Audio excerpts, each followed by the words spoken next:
Olá, sejam todos muito bem-vindos. Está dando início a mais um OAB DCcast, o podcast da Ordem dos Advogados do Brasil, de Duque de Caxias. Eu sou o Walter Souza, o seu apresentador. Essa é a hora em que eu faço o convite para você curtir, comentar e compartilhar esse canal. É muito importante. Desde já, nosso muito obrigado. A mesa de hoje, ela está composta pela Comissão de Direito Sucessório, onde nós temos o tema Planejamento Sucessório. E eu tenho a grande honra de apresentar o nosso convidado, Dr. Felipe Batista. Seja muito bem-vindo, Dr. Felipe. Ele é advogado, é presidente da Comissão de Direito Sucessório da OAB de Duque de Caxias. E também temos o nosso convidado, Dr. Rui Oliveira. Dr. Rui é advogado, vice-presidente também da Comissão de Direito Sucessório da OAB de Duque de Caxias. Sejam ambos muito bem-vindos. Vamos bater um papo aqui bastante informal, vai ser de extrema importância esse conteúdo. Vamos estar compartilhando, com a comunidade de Duque de Caxias, com os recém-formados aí, entrando na vida acadêmica. Enfim, antes de mais nada, Doutor Felipe, eu gostaria de saber como foi a paixão, como é que iniciou o seu interesse pela advocacia, voltando um pouquinho atrás da sua história, como é que foi esse start aí? Olá, primeiro eu queria agradecer a oportunidade de estar aqui junto com vocês, participando desse programa, o presidente Wagner Botelho, que nos deu a oportunidade de estar presidindo a Comissão de Direito Sucessório. A advocacia para mim é um sonho que vem, não digo de infância, mas que vem da adolescência. E eu vi na advocacia um caminho, uma ferramenta de poder ajudar a sociedade. E isso, trabalhar como advogado, nós costumamos dizer na própria advocacia, que a advocacia é um sacerdócio, onde você se doa, não por questão monetária, mas para você servir a sociedade e fazer com que o direito ele venha a ser cumprido, venha a valer a pena para todos os cidadãos. Então, assim, a advocacia para mim não é só um trabalho, uma missão de vida. Isso aí, exatamente. Que ótimo. Dr. Rui, sobre esse tema? É basicamente isso que o Dr. Felipe falou. Queria também agradecer aqui ao pessoal que fez o convite, a equipe maravilhosa do podcast, por nos atender aqui. E esse tema ele é super importante porque a gente vai falar sobre o planejamento sucessório. E no Brasil a gente tem esse mau conceito de falar sobre a morte. As pessoas acham que falar sobre isso atrai coisas ruins. E nós queremos aqui demonstrar com total facilidade, o público em geral, estudantes, pessoas que são leigas no assunto, como a gente pode prever coisas que são inevitáveis na nossa vida. O brasileiro ele não tem o costume de falar sobre a morte. Então, a gente tem um caso recente que é do Gugu, o apresentador, ele fez um testamento. Então, quer dizer, a gente precisa quebrar esse paradigma e mostrar para as pessoas que é possível fazer um planejamento sucessório. Você tem diversas vantagens. Eu espero estar aqui contribuindo junto com o nosso presidente nesse assunto e explicar de forma mais tranquila e fácil possível para o pessoal que está assistindo. Que ótimo, com certeza será. Bom, então como vocês puderam observar, somente pontuando, temos o presidente e o vice-presidente da Comissão de Direito Sucessório e vamos estar transitando entre o tema holding e seguro de vida, não é isso? Isso aí. É o tema holding que é um tema novo, assim, dizendo de forma democrática, antes só os milionários conheciam, e outros países, como na Europa, a própria América do Norte e os Estados Unidos, que tem como já de costume esse tipo de planejamento. E o nosso amigo também, o Dr. Rui, vai falar um dos planejamentos que também é muito importante para que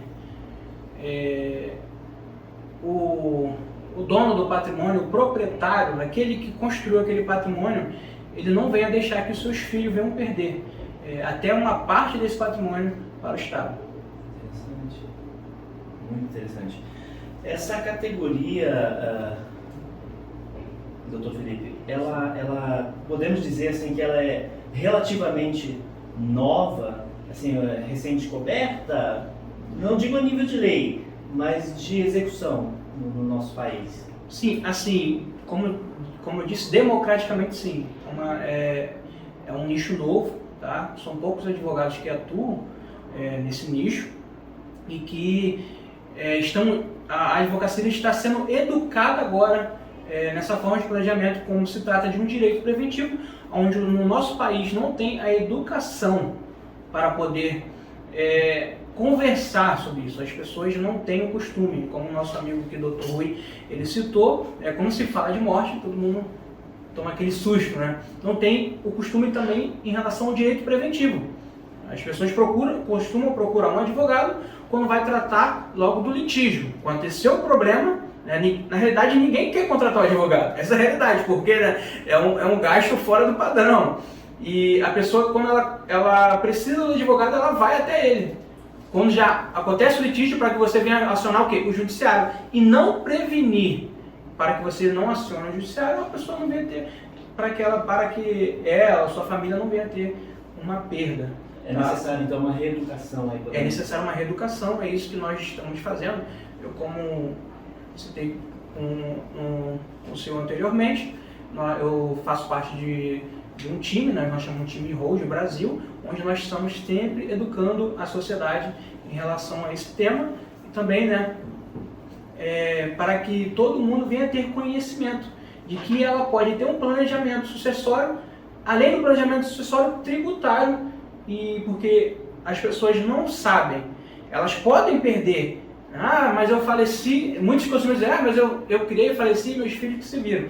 Mas não sabe, ela pode reduzir, fala que seus filhos reduzam de classe, caso não tenha um planejamento para o futuro em relação ao seu patrimônio, quando vir a questão da transferência do bem para os herdeiros. Então, assim, a hold, ela é bastante importante para essa questão, porque ela já previne, faz a prevenção e já adianta a transferência dos bens diretamente para os herdeiros, sem que haja aí uma perda patrimonial. Dependendo da situação, quando não há um planejamento, a pessoa pode perder aí até 40%, 45% do patrimônio. Isso é muita coisa, né? Para o pai, que ali batalhou, né? Deixou de ter tempos com o seu filho para poder dobrar no trabalho, e aí adquirir bens para o conforto da sua família, e aí, né, para o filho manter o legado, precisa desse planejamento, porque senão, se não houver essa doutrinação, se você não planejar anteriormente, você acaba trazendo aí esse desconforto para a família, como também litígios, que é o principal. Eu costumo dizer em algumas palestras minhas, em alguns eventos que eu já participei, que eu já palestrei, que uma semana antes está todo mundo no churrasco, feliz, né? Dizendo que se ama, ama meu irmão, abraçando. Não fazendo ideia. Faleceu o pai, faleceu a mãe, uma semana depois começa a guerra. E essa guerra existe. Todo mundo sabe disso, né? Que os casos de família são aqueles casos bem complexos. E essa guerra existe. Começa sempre tem um que quer mais do que o outro, né? O que eu vejo no dia a dia, na minha prática, na minha experiência, Dr. Rui também. Então, assim, é importante que as famílias se planejem e que elas adquiram um tipo de planejamento, que são vários, que são a hold familiar, né? Essa aqui eu acabei dando fragmentei aqui um pouco em relação a ela. Tem, Felipe, eu tenho patrimônios fora do Brasil. Tem a hold offshore, que esse planejamento você pode fazer em vários outros países, incluindo um país como o domicílio fiscal, inclusive países como paraísos fiscais, né? Que você pode organizar todo o seu patrimônio ali. Tem a hold rural, para quem tem patrimônios aí rurais, né, empresas, fazendas, as pessoas aí que são do agronegócio. Então existe também essa questão desse planejamento. Existe também a Trust, que é nova, já está bem em andamento nos Estados Unidos e alguns países da Europa, e que no Brasil está começando a chegar. Algumas pessoas estão se interessando nessa Trust, que é um planejamento bem importante também, que evita o inventário.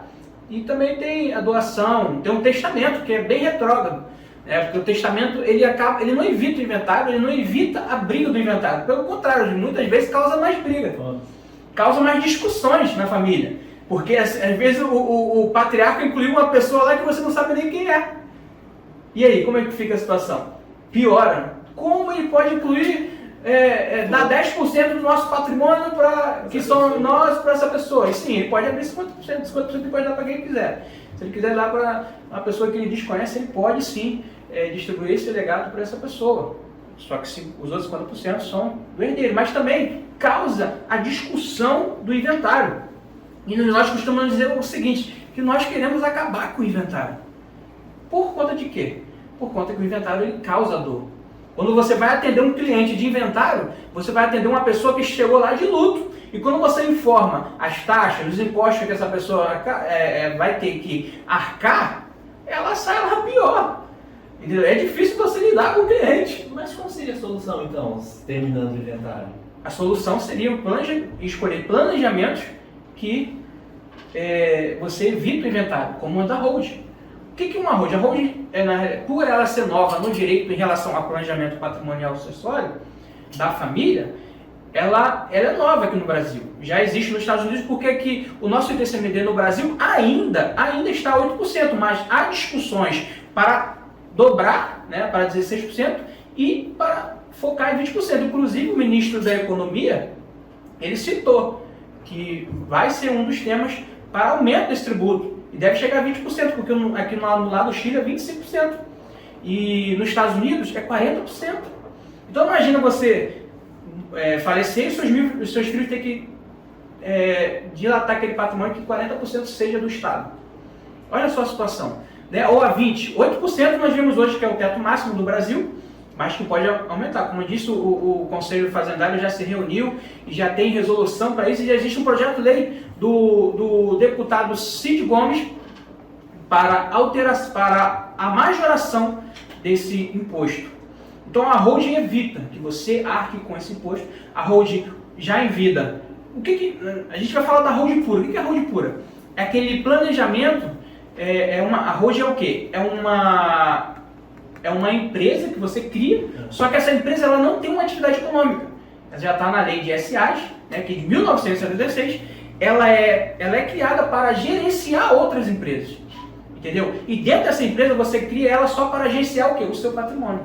Para gerenciar os seus imóveis que você tem, ou os seus bens móveis, não importa. Todo o patrimônio você acaba centralizando ele em uma empresa só. E nessa empresa você pode, a partir dali você faz o planejamento sucessório, transferindo já em vida todos os seus patrimônios para os seus filhos. Cada um com a sua cota à parte. Eu tenho 4 filhos, eu tenho 4 imóveis do mesmo valor. Você pode transferir para cada filho. Existe ali o acordo de sócios para os filhos fazem parte. Existe a cláusula de reserva de usufruto, que o pai, enquanto em vida, ele que administra o bem. Mas após a morte, esse bem é transferido para os filhos, sem a obrigação de você ter que realizar aí um inventário judicial. Então, assim, é bastante importante para que as pessoas se eduquem. Felipe, mas precisa ser milionário? Não precisa ser milionário para isso. Qualquer patrimônio que você tem, você pode fazer. Você pode fazer para evitar essa situação. Não só uma economia tributária. Se eu fosse falar da economia tributária, que precisa de muito tempo, que são muitas vantagens. É uma das poucas áreas do direito que te dá vantagem. São muitas vantagens que o proprietário e toda a sua família eles têm.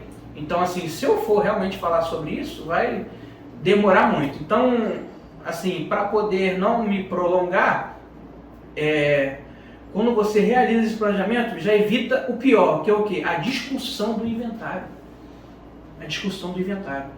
E a prolongação do inventário. Porque o inventário fica aí durante anos rolando, porque existem as questões familiares que acabam sendo incluídas na questão patrimonial e atrasa, né? E aí o herdeiro fica esperando anos e anos, às vezes, dependendo da situação, uma década, para poder realizar essa transferência do patrimônio.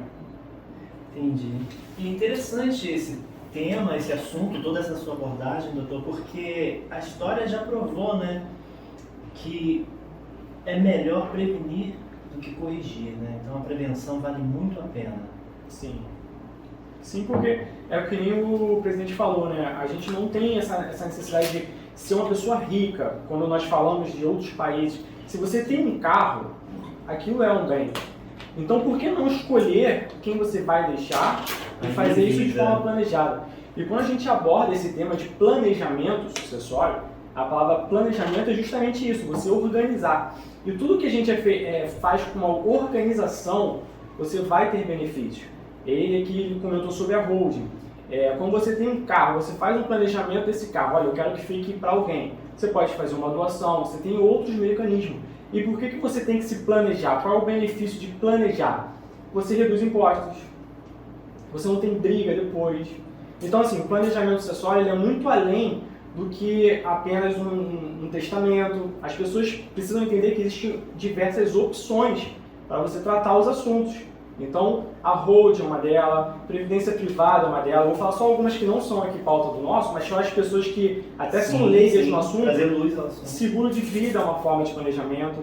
Então, assim, nós temos diversas oportunidades para as pessoas aprenderem e levar isso para frente, sem ter dor de cabeça depois. Porque realmente, como o presidente falou, é muita dor de cabeça. Interessante. Na sua abordagem, me surge uma dúvida. Já que esse tema aqui no nosso país ele está tomando força a partir de agora, nos países países desenvolvidos, países do primeiro mundo, em que é utilizado esse sistema já há bastante tempo, como está sendo isso? Como está sendo a discussão do inventário na Europa, nos Estados Unidos, por exemplo? Já acabou? Não existe mais esse confronto? Assim, não posso afirmar que não existe, mas Minimizou. isso por conta de que o povo lá já está educado. Mas o povo lá foi educado por causa de uma situação. Qual a situação? Aumento da cobrança tributária. Como eu disse, aqui no Brasil é 8%, nos Estados Unidos é 40%. No Japão, se não me falha a memória, é 60%. Então lá praticamente as pessoas são obrigadas a fazer um planejamento sucessório. O hold, o trust, nos Estados Unidos eles usam mais a trust. Eles usam mais a trust, mas também utilizam a hold. Porque a hold lá já é mais antiga. Já tem um certo já fundamento histórico. Então, por conta disso, a pessoa ela escolhe. Ou ela realiza o planejamento sucessório, ou ela vai perder 40% do patrimônio dela. Os seus filhos, no caso, a pessoa vai falecer, os seus filhos vão perder 40% do patrimônio. Imagina você perder 40% do seu patrimônio para o Estado. É muita coisa. E como eu disse, as pessoas aqui no Brasil elas precisam ser, não digo reeducadas, digo educadas, né? Receber informações acerca dessa situação, por conta de que o ITCMD vai ter sua alíquota majorada. E pode chegar até, de início, a 20%. Por quê? O próprio Brasil vai pegar o quê? O Brasil, como costuma, né, copiar os outros países, vai pegar o ensinamento dos outros países para com o Brasil, para se adequar o nosso país a essa realidade. Entendeu? Então, no mínimo, aí, ele deve aumentar para 20%. A qualquer momento pode entrar em discussão no Congresso e essa lei ser aprovada e sancionada aí pelo Presidente da República. Então, as pessoas realmente precisam. Quer adquirir patrimônio? Se eduque dessa forma. Eu quero me adequar ao planejamento, a qual tem que ser avaliado dependente de cada situação. A pessoa pode se adequar. Quando a pessoa contrata um especialista na área, ele vai informar quais são os tipos de planejamento e qual se adequaria melhor à situação dela e da família dela. Cada caso é um caso. Cada caso é um caso. É bastante importante estar frisando isso, né? Porque às vezes a pessoa ela quer uma hold, mas possa ser que não venha trazer um benefício para ela. Mas eu posso te dizer que em mais de 90% sim, são benefícios.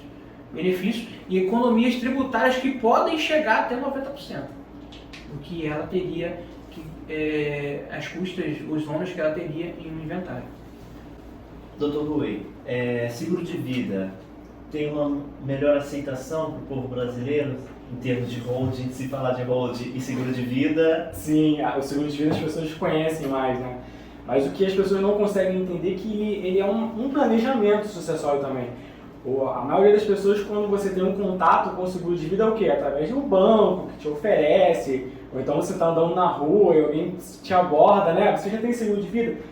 E aí é o que eu estava falando desde o início. As pessoas acham que é agonizante falar de morte, que atrai a morte. Agora eu vou aproveitar esse gancho que você notou aqui.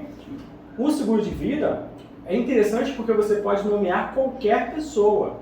Então imagina, se você tem X valor e você monta aquele seguro de vida, que existe diversas modalidades, e você quer deixar para uma pessoa que não necessariamente é seu herdeiro, uma sobrinha ou uma neta. Ela pode ser herdeira desse seguro, que nós chamamos de beneficiário. Então todo seguro de vida ele pode ser nomeado qualquer beneficiário. E o melhor de tudo, é claro que não paga imposto. Uma dúvida muito comum também é quando a pessoa fala assim: ah, mas fulano deixou um seguro de vida, mas ele tinha dívidas.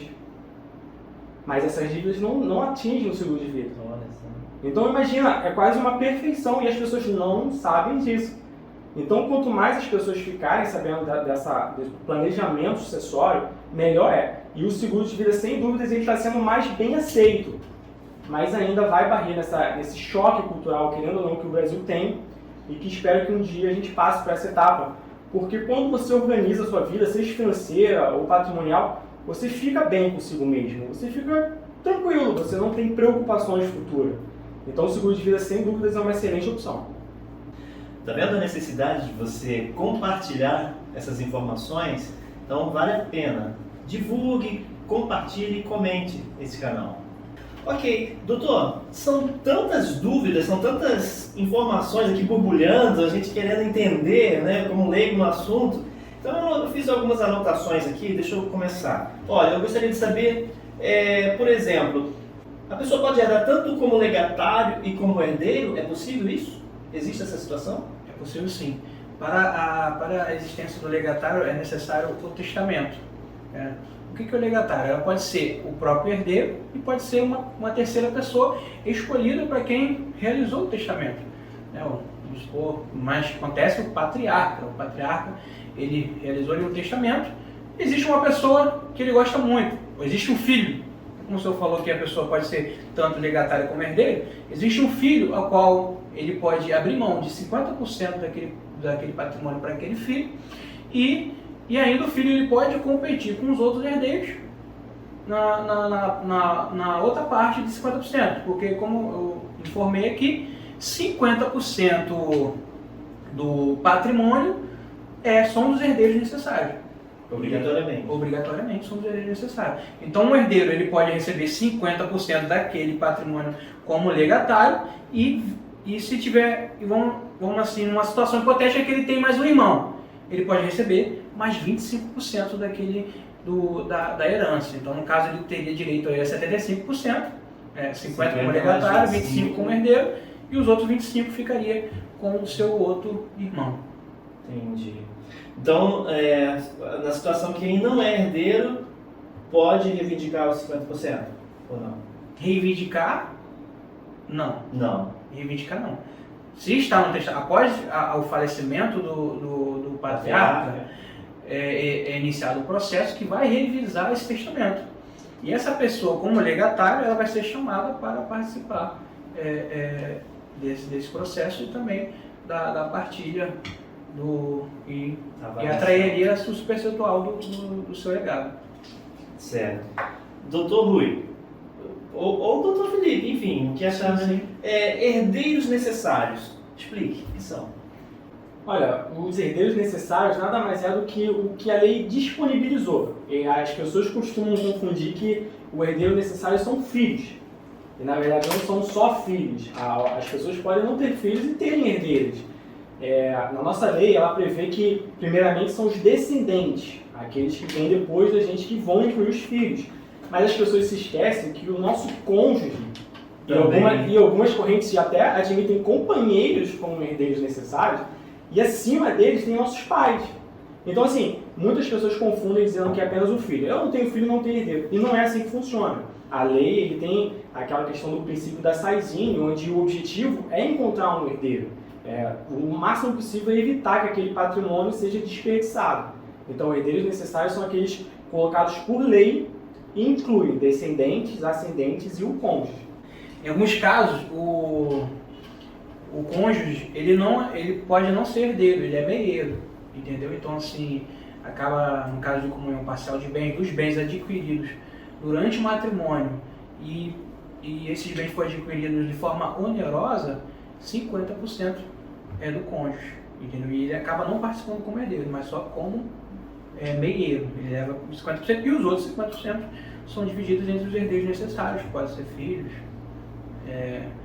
dependendo da situação, o próprio cônjuge, dependendo da comunhão, né, que escolheu, e os ascendentes. Entendi. Para ambos, tá? Qual o planejamento sucessório que vocês indicariam para uma pessoa que está querendo organizar essa questão, esse assunto? Assim, os planejamentos sucessórios, para mim, bens ideais são aqueles que evitam o inventário. Evitando o inventário, para mim, por mais que eu trabalhe com inventário, né, eu prefiro que a pessoa ela escolha um planejamento que você evite o inventário. E para mim os ideais são doação, evita, a holding familiar, holding offshore, holding rural, tudo isso evita, a própria trust evita o inventário. E para mim, na minha visão, esses são os mais indicáveis aí para a organização do patrimônio. E a sua, doutor? Complementando o que o presidente falou, são várias opções.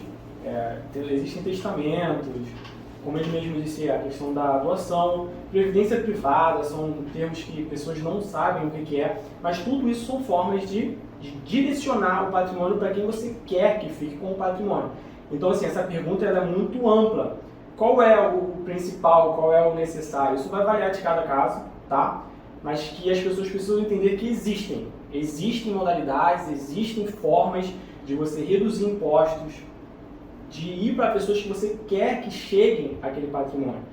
Então, respondendo a sua pergunta, eu diria que não existe uma resposta certa. Existem informações que você vai adquirir conforme o seu caso. E fazer as adequações. É subjetivo, né? Subjetivo vai em direção em cada necessidade. O importante é que as pessoas saibam que elas existem e são muitas, tá? É basicamente isso. Olha, totalmente esclarecedor, um assunto de tremenda relevância. Eu estou muito contente pela presença de vocês aqui, para essa comissão poder compartilhar algo para a nossa comunidade, né? Então o podcast está de portas abertas para uma nova visita, quando vocês quiserem. Com certeza, eu queria agradecer a equipe, viu? Porque aqui eles deixam a gente tranquilos, foi tudo perfeito. E é isso, eu agradeço bastante a atenção de vocês. Os bastidores aí, né, que da organização que é tamanha, de tamanha importância. E pessoal, querendo ou não, aqui é digital, né? O mundo digital está avançando. Então segue, comenta, compartilha, curte, porque isso vai fazer passar informações para outras pessoas. Isso aí, né? A nossa missão aqui é passar essa informação, né? Educar a população brasileira, inclusive a nossa sociedade aqui, nosso município de Duque de Caxias, para que as pessoas se organizem, elas não tenham a perda patrimonial que é indesejável, e aí o legado do seu patrimônio, o legado da sua família esteja em segurança. É isso. Ok, muito obrigado por ter acompanhado conosco até aqui. Te aguardamos na próxima. Grande abraço.